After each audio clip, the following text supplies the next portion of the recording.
Kalau kita mau tanya baik buruk Presiden Jokowi, tanya aja Mahfud. Dengan mengungkap 300 triliun itu sudah rontok marwah kepemimpinan Presiden Jokowi. Yang tadi dibilang oleh Ustadz Ismail itu. Mereka ini tidak punya rasa malu kepada manusia, apalagi kepada Allah. Jadi orang-orang jahat yang mengelola negara, yang menimbulkan petaka-petaka yang luar biasa, kehancuran ini harus dihadapi dengan pendekatan extraordinary. Pendekatan luar biasa, karena kejahatan mereka luar biasa. Kita harus keberanian, kebenaran itu juga dimunculkan dalam semangat penegakan tauhid yang lebih kuat.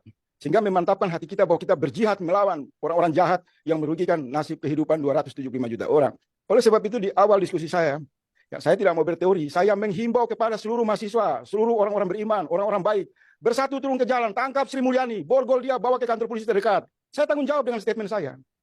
Karena kenapa? Ini angka yang diucapkan oleh Menko Polhukam, Mahfud MD, bukan oleh orang biasa, orang yang tahu isi perutnya kejahatan dalam sistem kekuasaan yang saat ini lagi berkuasa.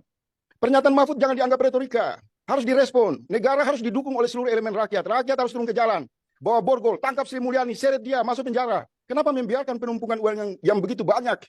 Setelah diungkap oleh Menko Polhukam, baru kemudian dia sekarang kan mau membantah, ngeles, minta lagi itu data mana, hasil auditnya gimana. Ini cara-cara untuk memberangus fakta-fakta yang muncul di ruang publik. Saya mencurigai Sri Mulyani akan mengikuti jejak mantan Wapres Budiono yang terlibat dalam skandal Senturi, mantan gubernur BI. Orang-orang ini adalah misionaris IMF, misionaris sekuler. Mereka bukan sekedar penjahat, tapi menciptakan sistem kejahatan yang sangat sistematis, yang hari ini masif terjadi di mana-mana. Bayangkan satu lembaga yang sangat strategi, bisa ada kebocoran, bisa terjadi pemerasan yang dilakukan oleh oknum pajak, oknum bea cukai dengan angka yang tidak main-main, hampir 13.000 orang. Itu bencana bernegara. Itu masalah serius. Mereka ini kalau menurut pendekatan hukum yang benar, ini semua orang-orang harus dipotong tangannya. Harus dicari cara yang tegas untuk mewakili kemarahan rakyat.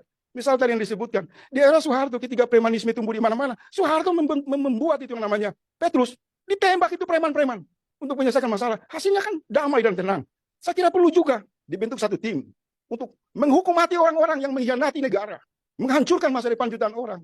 Saya anggap kasus 300 triliun bukan masalah kecil. Ini mengancam terhadap kelangsungan Indonesia ke depan. Kita akan maju atau kita akan bangkrut. Karena itu satu tumpukan kejahatan di permukaan. Belum lagi kita mengurai tumpukan-tumpukan kejahatan di bidang tambang, di bidang kelautan, di bidang bagi-bagi proyek lewat utang luar negeri. Ini sudah masuk di dalam topan kekacauan bernegara. Jangan main-main, tidak ada diskusi. Bangkit anak-anak muda. Serbu itu pusat-pusat kekuasaan. Lawan mereka. Jangan takut. Kalau takut kita membunuh masa depan kita, kita bersekutu dengan kejahatan. Jadi mohon maaf, saya tidak mau lagi masuk ke teori. Saya ingin pesan saya ini sampai kepada semua pihak. Negara sudah menuju kepada bukan lagi jurang, sudah terjun ke dalam jurang. Tinggal nanti petaka itu datang kepada kita masing-masing, baru kita sadar karena kita terlena, karena kita biarkan ruang-ruang kejahatan itu berkuasa seenaknya, semaunya, menginjak-injak martabat kemanusiaan kita. Itu kira